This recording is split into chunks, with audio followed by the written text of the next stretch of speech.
Hello दोस्तों, स्वागत है आप सभी लोग का यूट्यूब चैनल जियोग्राफी विद टीके में। अगर आप लोग इस चैनल पर नए हैं तो चैनल को सब्सक्राइब जरूर कर लें। हम लोग बिहार 6 to 8 सोशल साइंस यानी सामाजिक विषय का भूगोल विषय के जो 40 क्वेश्चन आते हैं उसका प्रैक्टिस सेट देखने जा रहे हैं। यह बहुत ही इम्पोर्टेंट वीडियो है। जो भी लोग 15 तारीख को सोशल साइंस 6 to 8 क्लास का पेपर देंगे, भूगोल विषय का जो भी क्वेश्चन मतलब आएगा एग्जाम के लिए, उसके लिए बहुत ही इंपॉर्टेंट है। आप लोग वीडियो को ज़रूर देखें, अपने दोस्तों के साथ शेयर करें और चैनल को सब्सक्राइब जरूर करें, लाइक वीडियो को बिल्कुल करें। हम लोग शुरू करते हैं। पहला क्वेश्चन, निम्नलिखित में से कौन सा भारत का सबसे पूर्वी देशांतर और सबसे दक्षिणी अक्षांश है? ठीक है, तो इसका राइट आंसर हो जाएगा बी, 97 डिग्री 25 मिनट ईस्ट और 8 डिग्री 4 मिनट उत्तर यानी नॉर्थ। ठीक है, यह भारत का सबसे पूर्वी देशांतर कितना है? 97। और सबसे दक्षिणी अक्षांश कितना है? 8 अंश 4 मिनट। ठीक है, अगर इसी में क्वेश्चन पूछ रहा है भारत का सबसे, ठीक है, पूर्वी ना करके सबसे उत्तरी अगर अक्षांश पूछ देता है भारत का तो हो जाता है 37 है। ठीक है, क्वेश्चन नंबर 2 देखते हैं। निम्नलिखित में से कौन सा कथन सही है? सही पहचानना है। ए है भारत का भूमि क्षेत्रफल 3.28 मिलियन वर्ग किलोमीटर है। बी है भारत की स्थलीय सीमा 15,200 किलोमीटर है। सी है भारत की मानक मध्याह्न रेखा 82 डिग्री और 30 मिनट ईस्ट यानी पूर्व है। डी है एक से अधिक। ई में से कोई नहीं। तो यह जो तीनों कथन है तीनों बिल्कुल सही है, इसलिए इसका राइट आंसर होगा डी, एक से अधिक। क्वेश्चन नंबर 3 देखते हैं। भारत की लंबाई और चौड़ाई की दृष्टि से निम्नलिखित में से कौन सा सही है? लंबाई और चौड़ाई की बात कर रहा है। ठीक है, तो लंबाई यानी उत्तर दक्षिण और चौड़ाई यानी पूर्व पश्चिम। ठीक है, तो उत्तर दक्षिण कितना है? 3214 किलोमीटर, जबकि पूर्व पश्चिम कितना है? 2933। ठीक है, तो यह राइट आंसर होगा ए। अब हम लोग क्वेश्चन देखते हैं 4।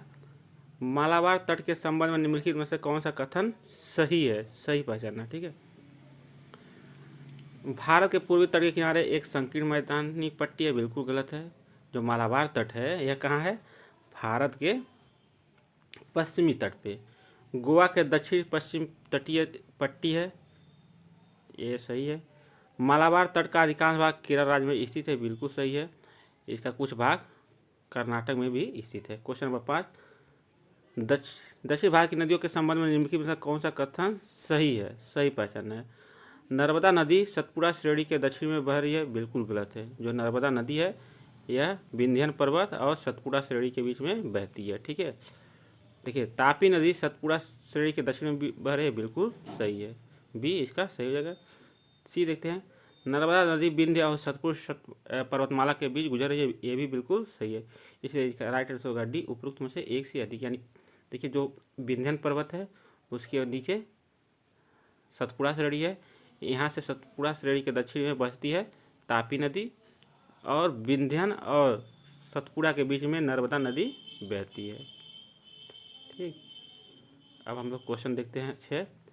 भारत का कौन सा देश भारतीय उपमहाद्वीप में स्थित नहीं है? ए है श्रीलंका, बी है अफगानिस्तान, सी है पाकिस्तान, डी है एक से अधिक। ई में से कोई नहीं। तो इसका राइट आंसर हो जाएगा डी, एक से अधिक। श्रीलंका और अफगानिस्तान भारतीय उपमहाद्वीप में स्थित नहीं है, जबकि पाकिस्तान जो है वो भारतीय उपमहाद्वीप में स्थित है। देखिए भारतीय उपमहाद्वीप में 5 देश शामिल हैं। यह बहुत ही महत्वपूर्ण यहाँ से क्वेश्चन बनेंगे। कौन कौन? ये है, पहला है पाकिस्तान, पा भली दे, फिर है नेपाल, फिर है भूटान, फिर है बांग्लादेश, फिर है भारत। तो भारतीय उपमहाद्वीप में कितने देश स्थित है? वह है 5 देश, पाकिस्तान, नेपाल, भूटान, बांग्लादेश और भारत। जबकि श्रीलंका, अफगानिस्तान, म्यांमार और मालदीव अगर ऑप्शन में देता है तो समझ लीजिए वही नहीं है। क्वेश्चन नंबर 7 देते हैं। निम्नलिखित में से कौन सा ब्रह्मपुत्र नदी का सबसे बड़ा निवासी द्वीप समूह है? तो यह माजुली द्वीप समूह। क्वेश्चन नंबर 8, निम्नलिखित में से कौन सी भारत की सबसे बड़ी खारे पानी की झील है? तो यह है चिल्का झील। चिल्का झील कहाँ है? वह पूर्वी तट पे, ठीक है, पूर्वी तट पे स्थित है। यह एक लैगून झील है। यह उड़ीसा राज्य में स्थित है, उड़ीसा राज्य में। ठीक है, बहुत ही महत्वपूर्ण झील है। क्वेश्चन नंबर 9, सुंदरबन के संबंध में निम्नलिखित में से कौन सा कथन सही है? ये है, यह विश्व का सबसे बड़ा डेल्टा है, बिल्कुल सही है। इसका नाम सुंदरी पेड़ के नाम पे लिया गया है, बिल्कुल सही है। यह रॉयल बंगाल टाइगर का घर है, ये भी सही है। इसलिए इसका राइट आंसर होगा डी, उपरोक्त में से एक से अधिक। क्वेश्चन नंबर 10 देते हैं। निम्नलिखित में से किस नदी के किनारे भारत का दूसरा सबसे बड़ा जल प्रपात शिव समुद्रम स्थित है? तो यह है कावेरी नदी पे स्थित है। क्वेश्चन नंबर हम लोग देते हैं 11। कोरियालिस बल के संबंध में निम्नलिखित में से कौन सा कथन सही है? देखिए, जब भी आप एग्जाम देने जाते हैं, पेपर पाने के बाद क्वेश्चन को पहले 2 बार पढ़िए, ठीक है।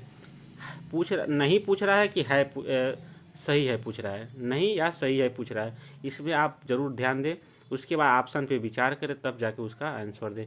यानी एक क्वेश्चन को कम से कम 2 बार 3 बार, जितनी बार मतलब ज़्यादा पढ़ेंगे उतनी बार अच्छा होगा। और दूसरी बात, एक महत्वपूर्ण बात ये भी है कि कोशिश करें आप लोग एग्जाम में आसान क्वेश्चन कभी गलत ना होने दें, ठीक है। कठिन क्वेश्चन गलत होंगे तो होने दीजिए, कोई दिक्कत नहीं है, क्योंकि कठिन सबके क्वेश्चन गलत होते ही हैं।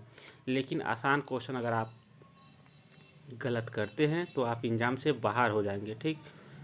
तो शुरू करते हैं। इसकी उत्पत्ति पृथ्वी के घूमने के कारण होती है, बिल्कुल सही है। यह उत्तरी गोलार्ध में हवाओं को दाईं ओर और दक्षिणी गोलार्ध में बाईं ओर विक्षेपित के लिए जिम्मेदार है, बिल्कुल सही है। इसकी उत्पत्ति तापमान एवं दाब में परिवर्तन के कारण होते है, बिल्कुल गलत है, ठीक है। इसलिए इसका राइट आंसर होगा ए और बी, यानी डी, उपरोक्त में से एक से अधिक। क्वेश्चन नंबर 12 देते हैं। निम्नलिखित में से कौन सी विशेषता भारत में उष्णकटिबंधीय सदाबहार वनों से संबंधित है? ये है, यह 200 सेंटीमीटर से अधिक उच्च तापमान एवं अधिक वर्षा वाले क्षेत्रों में केंद्रित है, बिल्कुल सही है। पेड़ सदाबहार घने, ऊंचे और स्तरीकृत होते हैं, बिल्कुल सही है। सभी पेड़ एक मौसम विशेष में एक साथ अपनी पत्तियां गिरा देती है, यह बिल्कुल गलत है। इसलिए इसका राइट आंसर होगा डी, उपरोक्त में से एक से अधिक। जो सभी पेड़ एक विशेष मौसम में एक साथ अपनी पत्तियां गिरा देते हैं उसको कहते हैं पर्णपाती वन, ठीक है। मानसूनी वन इसको भी कहते हैं, पर्णपाती वन या मानसूनी वन कहा जाता है। Question number 13। निम्नलिखित में से कौन सा बायोस्फीयर रिजर्व यूनेस्को द्वारा अंतर्राष्ट्रीय स्तर पर मान्यता प्राप्त नहीं है? ए है नीलगिरी, बी है मानस, सी है मन्नार की खाई, डी है एक से अधिक, ई है इनमें से कोई नहीं। तो इसका राइट आंसर होगा बी, मानस। मानस जो है यह यूनेस्को द्वारा अंतर्राष्ट्रीय स्तर पर मान्यता प्राप्त नहीं है, जबकि नीलगिरी और मन्नार की खाड़ी यूनेस्को द्वारा अंतर्राष्ट्रीय मान्यता प्राप्त है। उसमें से नीलगिरी जो है भारत का पहला है, ठीक है, मान्यता प्राप्त। Question number 14। विश्व में सर्वाधिक वर्षा वाला स्थान मौसिनराम किस राज्य में स्थित है? तो यह है मेघालय में, ठीक है। देखिए, मेघालय में 3 पहाड़ियाँ हैं, गारो, खासी और जयंतिया, ठीक है। तो जो मौसिनराम है यह खासी पहाड़ी पर स्थित है, यह भी एग्जाम में पूछा जा सकता है। यानी विश्व में सर्वाधिक वर्षा वाला स्थान मौसिनराम किस पहाड़ी पे स्थित है? तो खासी पहाड़ी पे स्थित है। तो खासी पहाड़ी कहाँ है? मेघालय राज्य में है।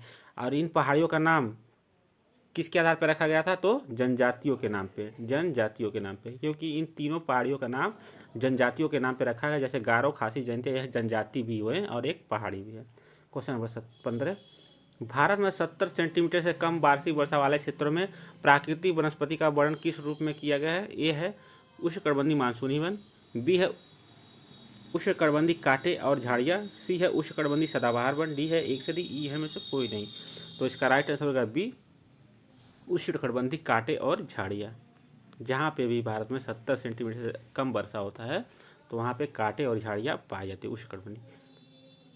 जबकि जो उष्णकटिबंधीय मानसूनी वन होते हैं, जब 100 से, ठीक है, 100 से 150 सेंटीमीटर जहाँ वर्षा होती है उसको उष्णकटिबंधीय मानसूनी वन कहते हैं। इसकी एक विशेषता यह होती है कि यह एक विशेष मौसम में सारे वृक्ष अपने पत्तियाँ गिरा देते हैं। जबकि जो उष्णकटिबंधीय सदाबहार वन होते हैं यहाँ पे 200 सेंटीमीटर से अधिक वर्षा होती है और यहाँ पे सदाबहार यानी वर्ष भर पेड़ पौधे हरे भरे रहते हैं। Question number 15। भारत में चंदन किस प्रकार की प्राकृतिक वनस्पतियाँ पाई जाती है? ठीक है, भारत में चंदन किस प्रकार की प्राकृतिक वनस्पति में पाया जाता है? ए है उष्णकटिबंधीय पर्णपाती वन, बी है उष्णकटिबंधीय मैंग्रोव वन, सी है उष्णकटिबंधीय सदाबहार, डी है एक से अधिक, ई है में से कोई नहीं। तो यह बहुत लोगों को कन्फ्यूजन करता है चंदन वृक्ष। सब लोग मानते हैं इसको, एग्जाम में जाते हैं आँख मूंद के मार देते हैं उष्णकटिबंधीय सदाबहार। यह बिल्कुल गलत है, ठीक है। एनसीईआरटी आप जब पढ़ेंगे तो जो चंदन वृक्ष है वह उष्णकटिबंधीय पर्णपाती या उष्णकटिबंधीय आर्द्र वन, ठीक है, उष्णकटिबंधीय, ठीक है, आर्द्र पर्णपाती वन भी इसको कहा जाता है। पर्णपाती शब्द जरूर लगा रहेगा, ठीक है, क्योंकि चंदन का वृक्ष भी मौसम विशेष में अपना पत्ती गिराता है। क्वेश्चन नंबर 17, बहुउद्देशीय नदी परियोजनाओं के संबंध में निम्नलिखित में से कौन सा कथन सही नहीं है, ठीक है। यह है, इसे बाढ़ को नियंत्रित करने और अतिरिक्त पानी को पानी की कमी वाले क्षेत्रों में मोड़ने के लिए विकसित किया गया है। बी है, यह नहर सिंचाई के विकास और जल विद्युत उत्पादन के लिए एक एकीकृत योजना है। सी है, जलाशयों का निर्माण जल भंडारण और जलीय कृषि के विकास के लिए किया जाता है। डी है, उपरोक्त में से एक से यदि ई है, इनमें से कोई नहीं। तो इसका राइट आंसर है, कौन सा कथन सही नहीं है, तो सी इसका सही नहीं है। क्वेश्चन नंबर 18 देते हैं, निम्नलिखित में से कौन सी अनुदैर्ध्य तरंगे हैं। ए है पी तरंगे, बी है एस तरंगे, सी है एल तरंगे। तो इसका राइट आंसर होगा पी तरंगे यानी A. Question number 19, Rio de Janeiro पृथ्वी शिखर सम्मेलन 1992 किसको संबोधित करने के लिए बुलाया गया था। ए है, पर्यावरण संरक्षण की अति आवश्यक समस्या के लिए। बी है, वैश्विक स्तर पर सामाजिक आर्थिक विकास के लिए। सी है, विकसित विश्व का राजनीतिक संकट। डी है, एक से अधिक, ई है में से कोई नहीं। तो इसका राइट आंसर हो जाएगा डी, उपरोक्त में से एक से अधिक, यानी ए और बी दोनों इसमें हो जाएंगे, सी नहीं होगा, ठीक है। क्वेश्चन नंबर 20 देते हैं, निम्नलिखित में से कौन सा नवीकरण संसाधन नहीं है। तो नवीकरण संसाधन नहीं है, तो जो कोयला है यह नवीकरण संसाधन नहीं है, यह अनवीकरण है, नवीकरण है, ठीक है, जबकि मिट्टी हवा ये नवीकरण संसाधन है। क्वेश्चन नंबर 21, निम्नलिखित में से कौन सा आंदोलन भारत में वनों की कटाई और सामुदायिक वनीकरण की सुरक्षा से संबंधित है। तो यह है चिपको आंदोलन। क्वेश्चन नंबर 22, भारत में आरंभ में अरेबिका कॉफ़ी की खेती निम्नलिखित में से किस स्थान पर की गई थी। तो यह बाबा बुदन की पहाड़ियों में की गई थी। बाबा बुदन की पहाड़ियाँ कहाँ स्थित है, यह है कर्नाटक राज्य में स्थित है, कर्नाटक राज्य में स्थित है। क्वेश्चन नंबर 23 देते हैं, निम्नलिखित में से खनिजों का कौन सा समूह गैर धात्विक श्रेणी में आता है, ठीक है। खनिज कितना होता है, दो प्रकार के, एक होता है धात्विक और एक होता है अधात्विक, ठीक है। तो धात्विक के अंतर्गत भी दो श्रेणी होते हैं, एक होता है लौह खनिज और एक होता है अलौह खनिज। आप लोग पढ़े होंगे तो याद आ रहा होगा, ठीक है। अब हम लोग देखते हैं कौन सा गैर धात्विक श्रेणी में है। तो ये है लोहा, तांबा, चांदी। तो यह धात्विक खनिज के अंतर्गत आता है। अभ्रक, चूना पत्थर, संगमरमर यह अधात्विक, ठीक है, अधात्विक के अंतर्गत आता है। तो इसका राइट आंसर होगा बी, अभ्रक, चूना पत्थर, संगमरमर। जबकि निकेल, कोबाल्ट, प्लेटिनम यह धात्विक खनिज के अंतर्गत ये भी आता है। क्वेश्चन नंबर 24, निम्नलिखित में से कौन सा राज्य भारत में पायराइट का सबसे बड़ा उत्पादक है। यह बहुत ही इंपॉर्टेंट क्वेश्चन है, कई बार बीपीएससी में पूछा गया है। इसका राइट आंसर होगा बिहार। क्वेश्चन नंबर 25, गुजरात में नर्मदा नदी पर बने सरोवर बांध के लाभों में निम्नलिखित में से कौन सा राज्य समूह शामिल है। तो इसमें महाराष्ट्र शामिल है, मध्य प्रदेश, गुजरात और राजस्थान, यानी 4 राज्य शामिल है। क्वेश्चन नंबर 26, भारत में खेती के आदिम रूप के निम्नलिखित में से कौन सा शब्द प्रयोग किया गया है। ए है बेबर, बी है पामाडावी, सी है मिल्पा, डी है एक से अधिक, ई है में से कोई नहीं। तो इसका राइट आंसर होगा डी, उपरोक्त में से एक से अधिक, यानी बेवर और पामाडावी दोनों भारत में आदिम कृषि के लिए शब्द। कक्षा 10 का जब आप एनसीईआरटी पढ़ेंगे तो उसमें दिया हुआ है। क्वेश्चन नंबर 27, झूम खेती के संदर्भ में निम्नलिखित में से कौन सा सही मेल है। सही मेल पहचानना है, तो यह है मिल्पा, मध्य अमेरिका, यही सही है। जबकि जो कोनकू है यह बेनेजुला में, ठीक। जो लदांग है वह इंडोनेशिया या और मलेशिया में। तो केवल मिल्पा मध्य अमेरिका, अगर मैक्सिको रहता वो भी सही हो जाता, ठीक है, मध्य अमेरिका का या मैक्सिको दोनों। क्वेश्चन नंबर 28, भारत में भूतापी ऊर्जा दोहन केंद्र कहाँ स्थित है।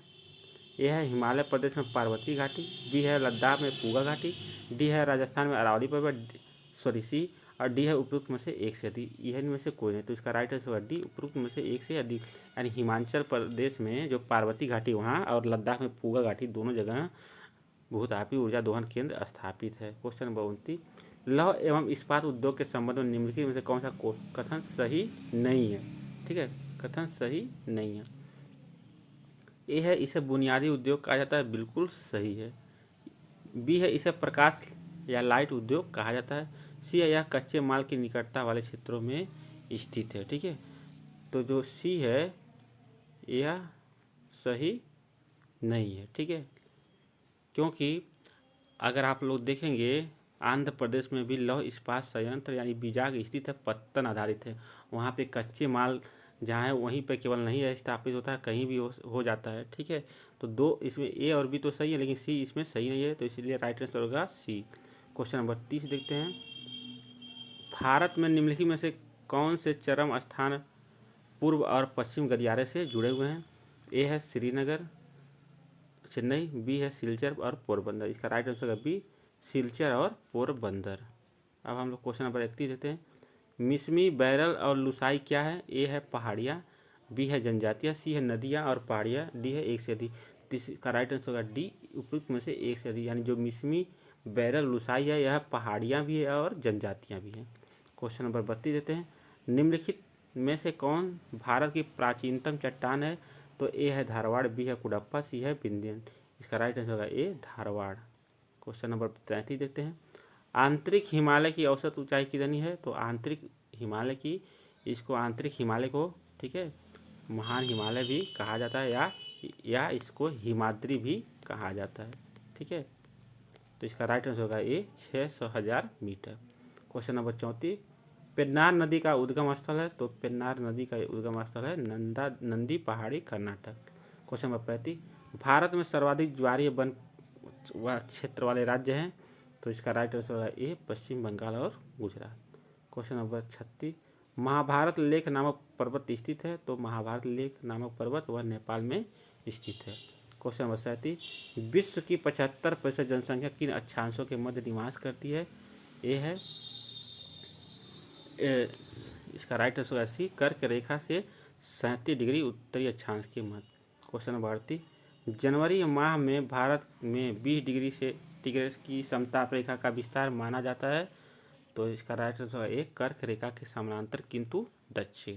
याद रहे, कर्क रेखा के समानांतर उत्तर नहीं मारिएगा एग्जाम में, कर्क रेखा के समानांतर किंतु दक्षिण में। मान लीजिए इस तरह समझाते हैं, यह भारत, मान लीजिए यह भारत है, ठीक है, यह भारत है, ठीक। तो भारत के बीचों बीच से एक रेखा की जाती है 23.5 डिग्री की, जो कहते हैं कर्क रेखा। तो जनवरी में जो भारत में 20 डिग्री की सेंटीग्रेड की समताप रेखा गुजरती है वह कर्क रेखा के दक्षिण, ठीक है, उत्तर नहीं। Question number 39। किस भूगोलवेत्ता ने मानव के आर्थिक क्रियाकलाप को लुटेरी अर्थव्यवस्था का नाम दिया? तो वो थे जीन प्रून्स। क्वेश्चन नंबर हम लोग देते हैं लास्ट 40 क्वेश्चन। कुछ उष्णकटिबंधीय मानसून पतझड़ वनों को वर्षा जल की औसत आवश्यकता होती है? तो उसको होती है 100 से 150 सेंटीमीटर। तो ये था बिहार जो 6 to 8 सोशल साइंस के अंतर्गत यानी सामाजिक विज्ञान के अंतर्गत जो भूगोल के 40 क्वेश्चन आएंगे उसका प्रैक्टिस सेट था। अगर आप लोगों को वीडियो अच्छा लगा हो तो वीडियो को लाइक शेयर सब्सक्राइब जरूर करें। अगर आप लोग बिहार पीजीटी टीजीटी के भूगोल विषय से, ठीक है, तैयारी कर रहे हैं तो आप लोग नोट्स प्राप्त करना चाहते हैं कुछ मिनिमम चार्ज के साथ, तो आप लोग मोबाइल नंबर 70 54 35 12 53 पर व्हाट्सअप कर सकते हैं। और प्रैक्टिस सेट भी लेना चाहते हैं तो इस नंबर पर व्हाट्सअप आप कर सकते हैं। 149 रुपये में प्रैक्टिस सेट दिया जाएगा और जो नोट्स है उसका अलग से मिनिमम चार्ज होगा। जो भी इच्छुक हो आप लोग ज़रूर लें। और पीजीटी टीजीटी का अभी टाइम मिल गया है तो आप लोग नोट्स ज़रूर ले लें और अच्छी तैयारी करना है, नौकरी पाना है। तो ठीक है, मिलते हैं अगले वीडियो में, तब तक के लिए जय हिंद।